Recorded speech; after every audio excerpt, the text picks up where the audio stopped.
Hi guys, we're just gonna wait 5 minutes to let some participants just filter through. So just give us a few minutes and we'll get started.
We're going to go ahead and get started.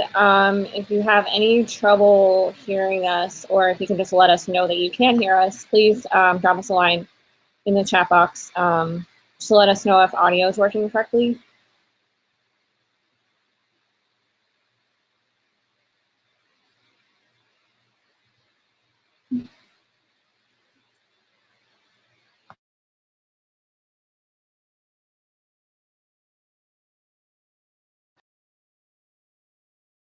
Audio is good.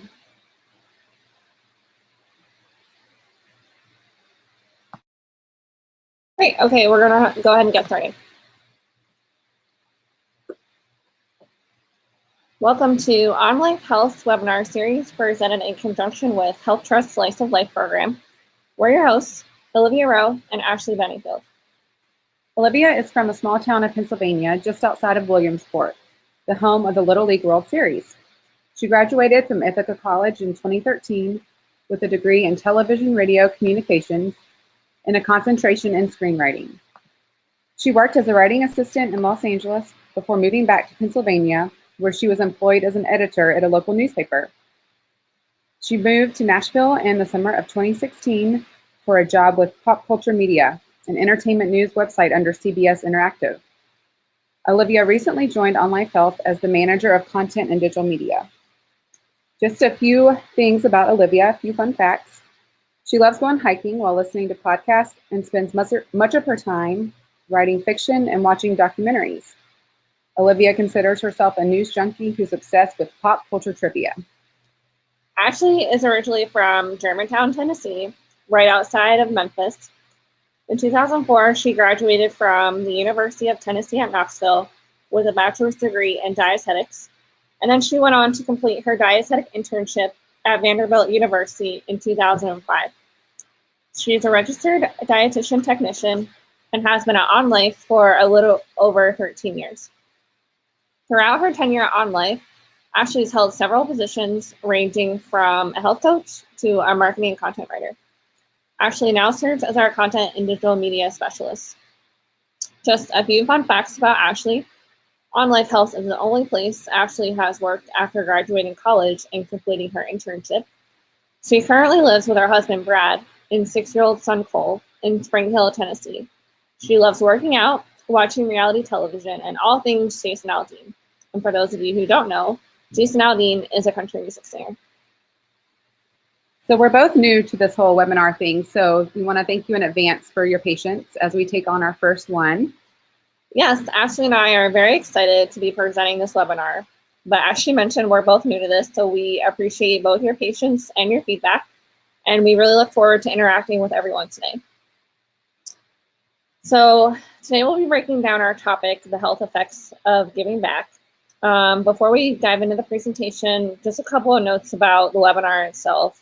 The webinar is being conducted in a listen-only mode. So in other words, you'll be able to hear us, but we can't hear you. Feel free to let us know anything. If you have any questions or if you have any trouble, let us know in the comments. The last 10 to 15 minutes of this webinar have been set aside for questions and answers. As I already said, even though we can't hear you, you can type questions in the questions box at the bottom of your control panel. And at the end, we will attempt to answer as many of those questions as possible during the Q&A portion of today's webinar. And please note that the webinar is being recorded. Without further ado, let's jump in. So to start off today, we wanted to share a couple of quotes with you. You can see them on the screen here, but we specifically wanted to point out two of them. The first one is from Maya Angelou. She once said, "No one has ever become poor from giving." And the second quote is from Jim Rohn. He said, "Only by giving are you able to receive more than you already have." And I think that the same idea was spoken in both of these, and that is that by giving to others, we may not receive material wealth, but when we give generously from our hearts, we can yield unexpected gains that are far richer than any material wealth can bring. So with that said, let's get started by asking a couple of questions. I'm just going to take a second here and pop the first one up so you can see it.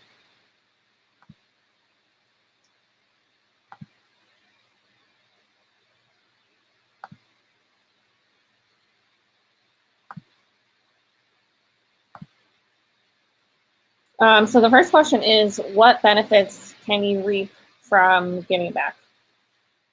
Greater happiness, lowered risk of disease, an increased sense of connection, or all of the above? Let's go ahead and take a minute to answer this question.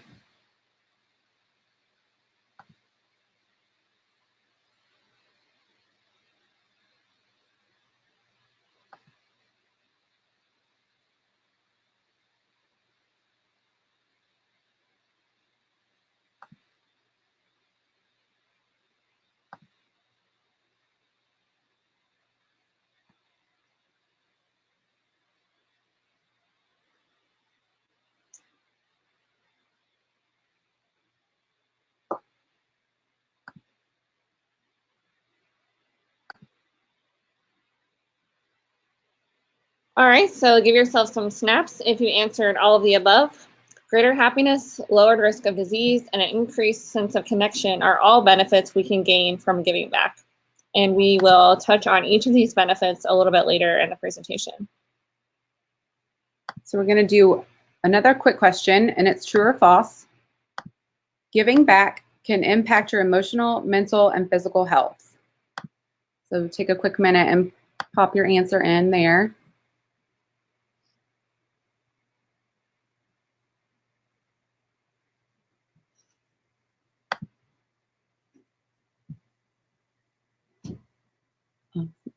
Okay. And the answer is true. Giving back has a positive impact on your emotional, mental, and physical health. And throughout this presentation, we'll be talking about what those benefits are.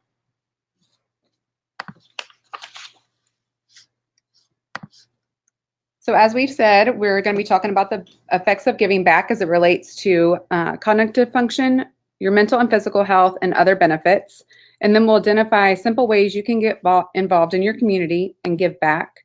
And then in today's session with a quick Q&A. But first, let's start off by defining what it means to give back. You may sometimes hear the words giving back referred to as altruism. Altruism is the unselfish concern for the well-being of other people.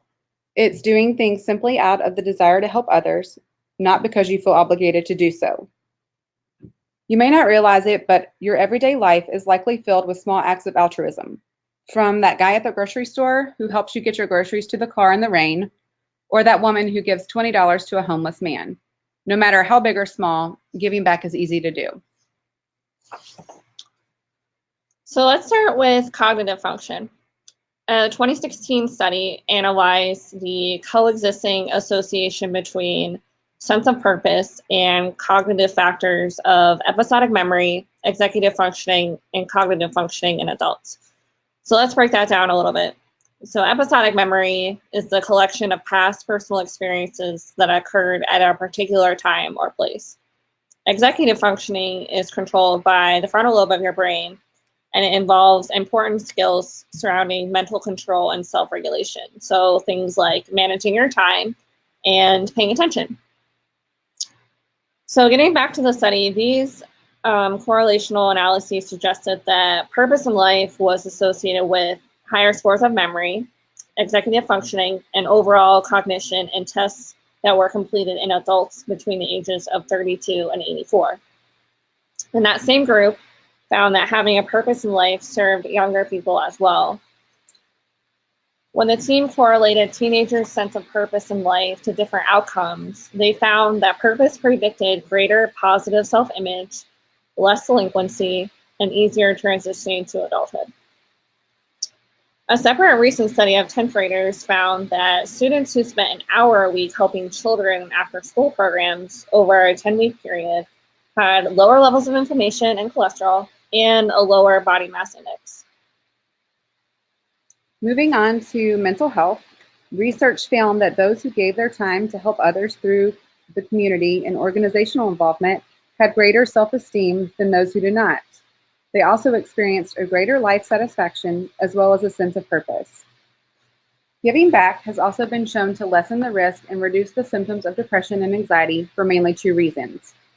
First, it forces you to place the focus outside yourself and onto someone else. And second, giving back provides a healthy outlet and distraction from your own problems. Helping those in need helps to put things into perspective, and encourages you to be grateful for what you have in your own life. So biologically, giving can create what's known as a warm glow, and it activates regions in the brain that are associated with pleasure, connection with other people, as well as trust. There's also evidence that during gift-giving behaviors, people will secrete feel-good chemicals in their brains, like serotonin, dopamine, and oxytocin. So serotonin is a neurotransmitter and a hormone. It's sometimes known as the happy chemical. It plays a role in regulating mood, which is why you often hear it in conjunction with managing depression.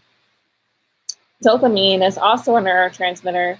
It plays a large role in motivation and reward. So if you've ever experienced a rush of satisfaction after you reach a goal, that's partly due to a dopamine rush. And oxytocin is another neurotransmitter. It's often heard alongside childbirth. It can ignite feelings of warmth, euphoria, and connection to others. And in fact, a dose of it will lead people to give more generously and feel more empathy toward others, with symptoms lasting up to 2 hours. And these people can potentially jumpstart a virtuous cycle. Researchers looked at functional MRIs of people who gave to various charities and found that giving stimulates the reward center in the brain. And that reward center releases endorphins and creates what is known as the helper's high. Just like other highs, this one is addictive too. Those positive changes are often followed by longer periods of calm and can eventually lead to better well-being. Circling back to gratitude, how it relates to overall happiness. When you're able to express gratitude, that can lead to feeling more positive emotions, relishing good experiences, improving your health, dealing with adversity, and building strong relationships. And giving back also benefits you in that the more you do for others, the more you are essentially doing for yourself. And there's evidence that shows that the benefits of helping others can last long after the act itself by providing a kindness bank of memories that you can draw upon later in the future. When we think of giving back and volunteering, we typically think of how our actions affect others. But what about the effects generosity has on our own minds and bodies? Studies have shown that acts of giving are linked to increased mental health and wellness for everyone that's involved. Negative emotions such as anger, aggression, and hostility can have a harmful impact on both the mind and the body. But when you give back, the intensity of those negative emotions are lowered. You may also experience less stress when you give back, and we all know that maintaining a low level of stress is important to keep our immune system strong and fighting against disease. In addition, giving back reduces the mortality risk of stress, which is a known risk factor for many chronic diseases. This could also explain why evidence has shown that people who give back live longer, which we'll talk about in just a moment.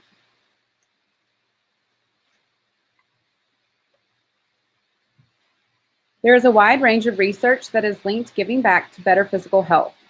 Those who give back are proven to have lower blood pressure, less anxiety and depression, and lower risk of dementia and cardiovascular problems. In a 2013 study from Carnegie Mellon University, adults over age 50 who volunteered at least 200 hours the previous year were 40% less likely to develop high blood pressure than those who did not volunteer. And people who gave social support had lower blood pressure than those who didn't, which made them less likely to develop other diseases where blood pressure plays a role, like heart disease and stroke. And supportive interaction also helped people recover from coronary-related events. And finally, a recent review of studies published in 2014 showed volunteering likely reduces the risk of dementia and increases the health benefits in people with chronic illnesses like HIV and multiple sclerosis. So volunteers may experience the greatest benefits from giving back when they help someone dealing with the same issue as they are. For example, this would be a recovering alcoholic helping another alcoholic. So those who give back have also reported better sleeping habits. In a study from Northwestern University, there was a research team that asked older people to fill out questionnaires Those questionnaires asked about their level of purpose and meaning in life, along with sleep quality and any sleep-related health problems. Those who said they have a sense of purpose and meaning in life were 63% less likely to report sleep apnea, and 52% were less likely to have restless leg syndrome. So overall, participants in the study also had a moderately better sleep quality, so you can conclude that being selfless and helping others will also have an impact on how well you sleep at night.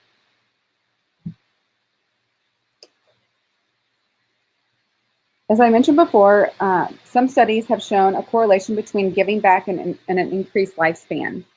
One study completed by the University of California analyzed people who were 55 and older who volunteered for 2 or more organizations. It found that those people were 44% less likely to die over a 5-year period than those who didn't volunteer. And this even accounts for other factors such as age, exercise, general health, and negative lifestyle habits like smoking. Another researcher found similar findings in a study of elderly people who gave help to friends, relatives, and neighbors, or emotional support to their spouses versus those who didn't. So now let's switch gears to other benefits you may experience when giving back. So an obvious but important point to note is that giving back fosters social connection.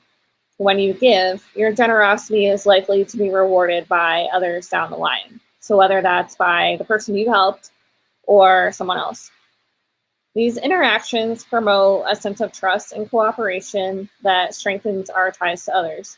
And positive social interactions are key to both mental and physical health. For example, giving that involves face-to-face communication, such as volunteering, can help to reduce feelings of social isolation and loneliness. Giving back and being kind to others is also contagious. When one person does something good, it can often inspire others to do good later. When we see someone do something good to help out another person, that gives us a good feeling, and in turn, that causes us to go out and do something altruistic ourselves. And that ripple effect can eventually snowball even beyond your own community. We all have the opportunity to influence dozens or even hundreds of people, some of whom we don't even know.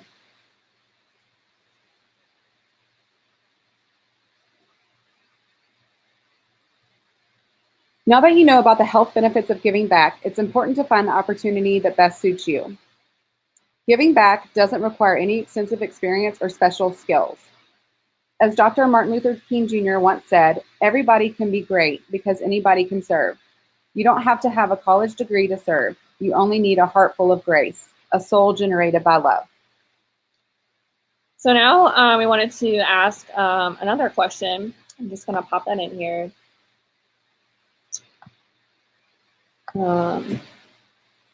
We would like you to take an educated guess about how much time you think you have to give back in order to reap the health benefits. So is it 2 hours a week, 2 years, or a lifetime? So go ahead and take a minute and select your best guess.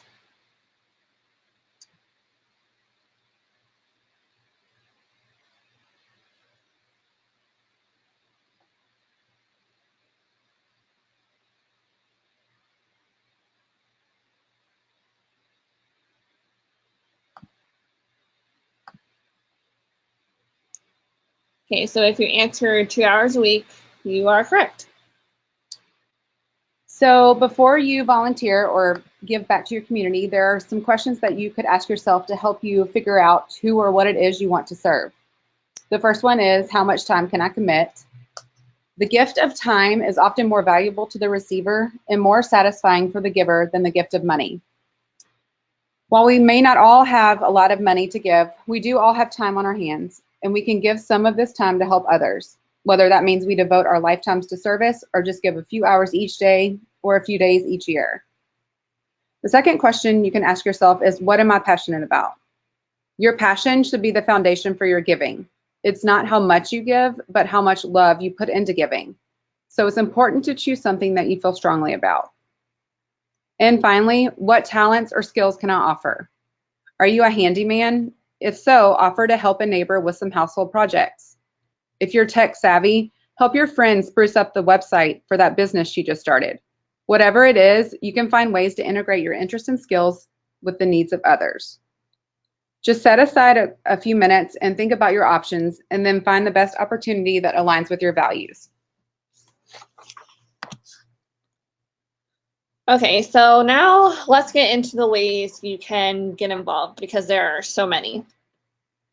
Volunteer your time and get involved in a charity that you're passionate about, and utilize your skills and experience to help them achieve their mission. You can involve your friends and neighbors in community projects like a communal garden or a book club. And there are an endless amount of organizations that can always benefit from monetary donations. So find a nonprofit close to your heart and make a financial contribution, no matter how large or small. And support others by acting as a mentor, listening and counseling your peers by sharing your own knowledge and experience, whether that's someone younger who's adjusting to a new school or life experience, or someone dealing with a chronic illness who needs support. So in regards to acting as a mentor, I briefly just wanted to share a personal experience that I've had with giving back and that I currently still have. I currently serve as a volunteer literacy tutor with the YMCA's literacy program. And in this program, I help struggling readers, grades kindergarten through 4, in our community to gain confidence and improve their grades by increasing their reading comprehension and literacy skills. Each week, I spend just 30 minutes providing one-on-one reading tutoring to a student who is reading below their grade level. We read one book, and then we play games that have to do with phonics, fluency, comprehension, and vocabulary. This is my 3rd year working with this program, and through this program, the tutors have helped 87% of students increase their reading level. And it's such an honor and blessing to be able to see this come to light in my own student. So finally, consider random acts of kindness. When it comes to giving back, it doesn't have to be a grand gesture. Even making the smallest contribution or doing the smallest thing can make the biggest impact in someone's life, and it can really enrich your life. You may not recognize it, but you're probably already practicing random acts of kindness every single day. For example, that cup of coffee you made for a colleague at work, that bus or subway seat you gave up to an elderly person, or that sidewalk you shoveled for a neighbor. Evidence shows that even simply being kind to your friends, family, and the people around you can really improve your emotional and physical well-being. Organizations everywhere need volunteers.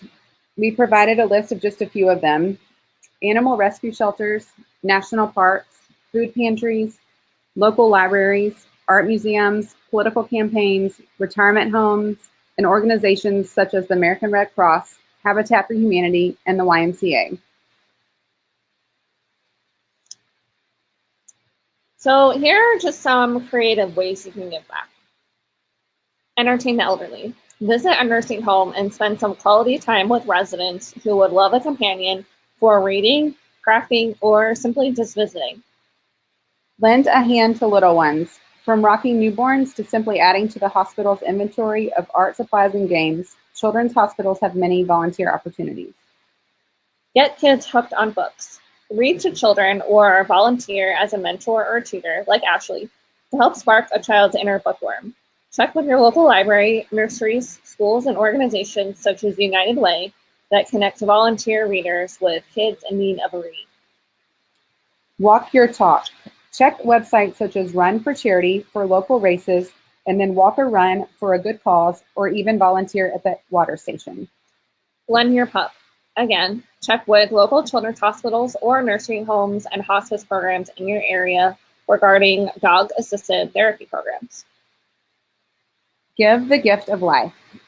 Help save someone's life by donating blood or plasma. Or if you're a nursing mother and you're able to, become a breast milk donor to aid babies in need. You can look online for nonprofit milk banks in your area. Employ your skills to help the jobless. Giving back is easier when you apply your own skills and talents. You can share your computer software skills or resume building knowledge with job seekers at your local library or community center. Here are some websites to help you learn more about their specific causes and help you find volunteer opportunities near you. You can also call programs based in your community and ask if they need help, or visit your town's website to see if they list volunteer opportunities in your area.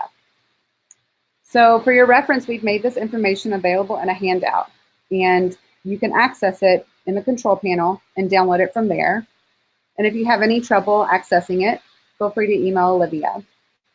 Her email address will be listed in the follow-up email that you'll be receiving.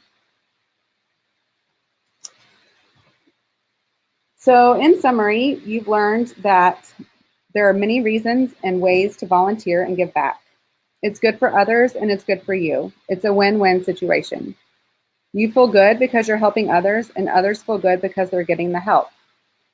So now that we've given you this information, we'd like you to take a minute and tell us how you plan to give back. Or if you're already giving back, feel free to tell us what you're doing.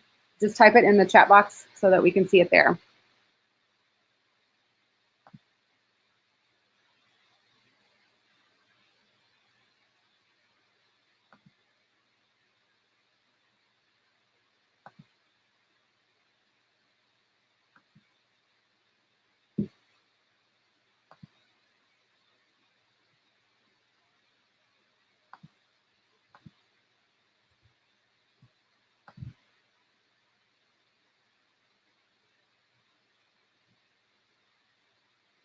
So Corinne said she donates my time at her local United Way. That's pretty cool. Susan said she volunteers at an after-school program for students in her community. Awesome. Someone else said they volunteer at the library. Yes, I love the library. Someone said we're inspiring them to want to volunteer. That's what we like to hear. Wow. Another person said they've been donating blood for over 25 years. That's amazing. That's awesome. Wow. Someone said they're not sure yet. That's really cool. Lori, I read the students 30 minutes a week. Yay, Lori. So do I. I love it. Someone said they're a volunteer on the NH Scholastic Art Program. Knitting scarves. That's cool. Oh, awesome. Caring for grandchildren. Love it. Goodness, sounds like so many people are already doing so many things. That's awesome. Hospital bills. Oh, that's amazing. Oh, so many answers. I love it.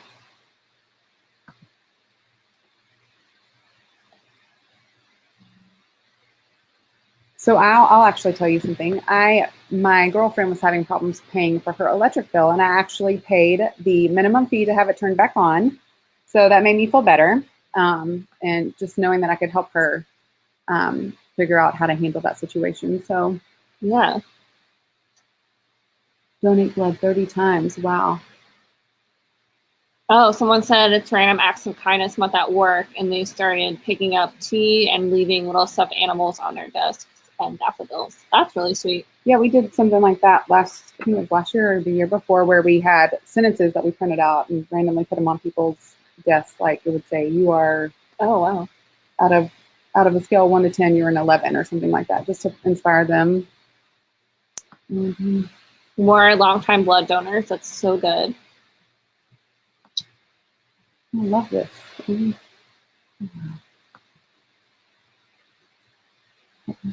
You guys are killing it.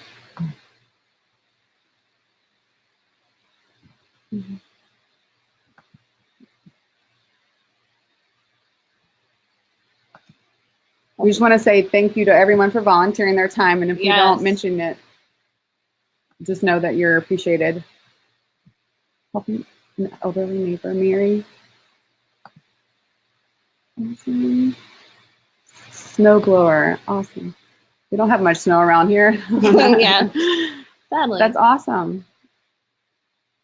Elderly. Yay. Thank you all for, Marie Kondo. Marie Kondo, I love her. Marie Kondo. I've done donated. Yeah, awesome. I do that all the time. I feel like I'm always cleaning out my closet and donating.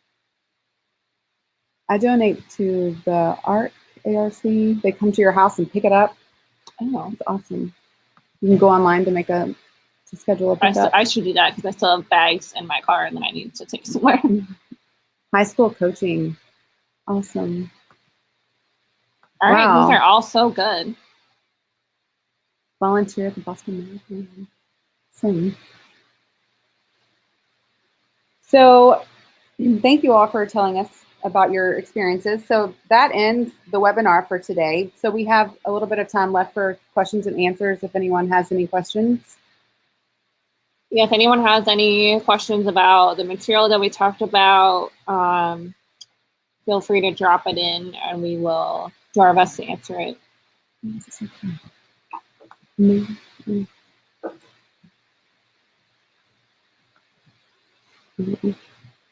I love Marianne. Take care of grandchildren. They give back so much to me. Oh, sweet.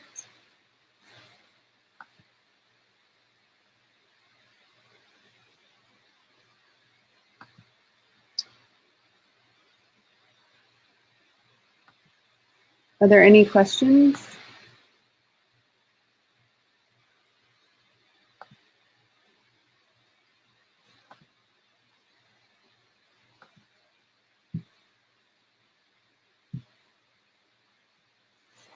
So we will end today's session, and we'd like to thank you, the audience, as well as the HealthTrust Slice of Life program for giving us the opportunity to share this information with you.